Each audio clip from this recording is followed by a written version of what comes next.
Hi YouTube family, welcome to back my YouTube channel.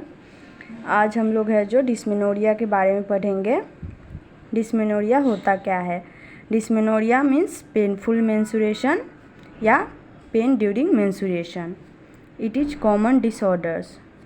Normally menstruation is a cyclic physiological process and functional process. Normally जो menstruation होता है वो एक type का cyclic physiological process और functional process होता है। In reproductive life every month from puberty to menopause bleeding from uterine cavity. Reproductive life में every month puberty to menopause bleeding uterine cavity से होते रहता है और एक टाइप का ये फिजियोलॉजिकल प्रोसेस होता है। यूट्रस में है जो 3 लेयर होते हैं, एक पेरीमेट्रियम होते हैं, एक मायोमेट्रियम होते हैं और एक इंडोमेट्रियम होते हैं। ये आउटर लेयर होता है जो पेरीमेट्रियम होता है, मिडिल लेयर मायोमेट्रियम और inner layer endometrium. Again endometrium है जो 2 लेयर का होता है, एक स्ट्रेटम बेसल लेयर और एक स्ट्रेटम फंक्शनल लेयर। बट एक स्ट्रेटम फंक्शनल लेयर है जो एवरी मंथ ब्रेक होता है देन रीजनरेट होता है। स्ट्रेटम फंक्शनल ही है जो जब ब्रेक होता है तब मेंस्ट्रुएशन आता है, फिर वो नेक्स्ट मंथ में फिर से वो बनता है, फिर अगले मंथ में पीरियड्स आता है। इसका जो मेन फंक्शन है स्ट्रेटम फंक्शनल लेयर का, वो इम्प्लांट करता है जाइगोट को। If zygote has not implant then it is destruct. अगर जाइगोट इम्प्लांट नहीं होता है तो ये डिस्ट्रक्ट होता है, देन वहाँ पे स्टेमिया एपोप्टोसिस ब्रेक डाउन होता है और ब्लीडिंग स्टार्ट होता है।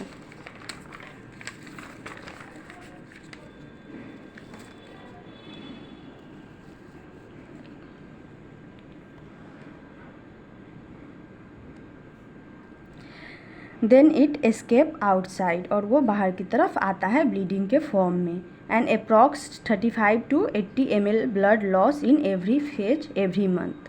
और 35 to 80 ml है जो ब्लड है जो लॉस होता है एवरी मंथ में। In this all process mild pain developed. ये सारे प्रोसेस में है जो माइल्ड पेन डेवलप होता है जिसको नॉर्मल पीरियड पेन कहते हैं। अब हम लोग डिस्मेनोरिया को देखते हैं। डिस्मेनोरिया होता क्या है? It is defined as if the severe pain develop and it disturb the health and daily work, so it is called dysmenorrhea। बहुत ज़्यादा इंटेंसिटी के साथ पेन होगा और ये हेल्थ को और डेली एक्टिविटी को है जो डिस्टर्ब करेगा, तो ये इसको हम लोग डिस्मेनोरिया कहते हैं। हम लोग मैकेनिज्म देखते हैं नॉर्मल पेन डेवलप कैसे होता है। जब स्ट्रेटम फंक्शनल लेयर वो जाइगोट इम्प्लांट नहीं होता है तो क्या होता है कि स्ट्रेटम फंक्शनल लेयर है जो डिस्ट्रक्ट करता है। In this time one hormone release known as prostaglandin. जब ये डिस्ट्रक्शंस होता है तो एक हार्मोन है जो रिलीज होता है जिसको हम लोग प्रोस्टाग्लैंडिन कहते हैं, और प्रोस्टाग्लैंडिन हार्मोन की वजह से वहाँ पे मसल्स में कंट्रैक्शन होता है और वहाँ पे पेन प्रोड्यूस होता है known as period pain. This is normal pain. ये जो पेन है जो स्टार्ट होता है लोअर एब्डोमेन से बैक की तरफ जाता है, देन थाई में रेडिएट करता है। ये नॉर्मल पीरियड पेन होता है। इटियोलॉजी अकॉर्डिंग टू 2 टाइप्स होते हैं, प्राइमरी डिस्मेनोरिया होता है और सेकेंडरी डिस्मेनोरिया। अब हम लोग यहाँ पे देखेंगे प्राइमरी और सेकेंडरी को, दोनों को हम लोग अलग अलग कर देंगे कि प्राइमरी किस वजह से होगा और सेकेंडरी किस वजह से होगा। प्राइमरी डिस्मेनोरिया है ये जो होता है मेनली हाइपर सेंसिटिविटी और प्रोस्टाग्लैंडिन एक्टिविटी इंक्रीज हो जाता है जिसकी वजह से वहाँ का मसल्स रिसेप्टर्स भी स्टिमुलेट ज़्यादा होने लगता है, उसकी वजह से होता है। और सेकेंडरी डिस्मेनोरिया है वो सेकेंडरी डिस्मेनोरिया पैथोलॉजिकल कॉज की वजह से होता है या अदर स्टिमुलेटर जैसे कि additional pain producing substance interleukin, bradykinin, prostaglandin, ये सब की वजह से होता है।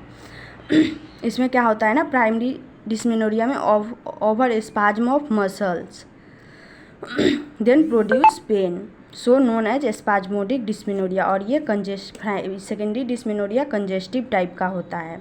इसका एज जो होता है इसका एज जो होता है बिफोर 25 ईयर होता है और सेकेंडरी डिस्मेनोरिया आफ्टर 25 ईयर होता है। और इसका जो कॉज होता है इडियोपैथिक होता है और कभी कभी लेस वाटर इनटेक बिफोर और आफ्टर मेंसेस, उसकी वजह से स्ट्रेस की वजह से होता है। और सेकेंडरी डिस्मेनोरिया है pelvic inflammatory disease, bradykinin, interleukin या इंडोमेट्रियोसिस की वजह से, यूट्राइन फाइब्रॉइड की वजह से,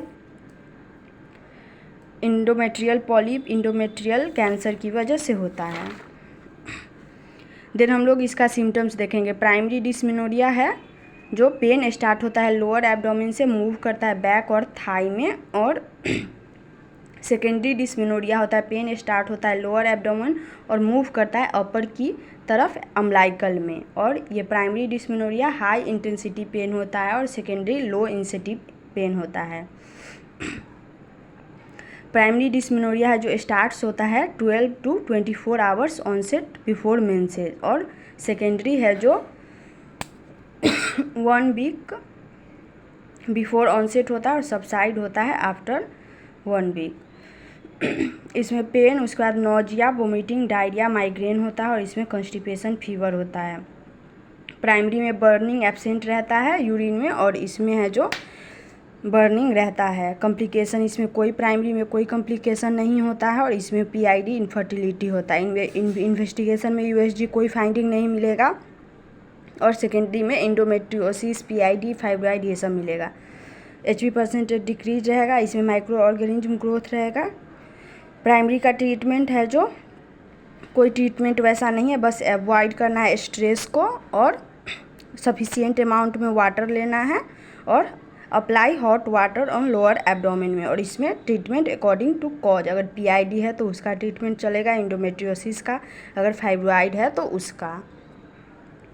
देन हम लोग मेडिसिन देखते हैं। होम्योपैथिक मेडिसिन हम लोग क्या क्या देते हैं, तो इसमें दोनों में जनरल मैगफॉस चलेगा, कोलोसिन चलेगा, एपिसमेल चलेगा, बाइवर्नम ओप्युलस चलेगा।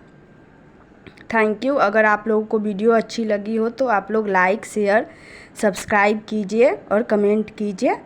Thanks for watching.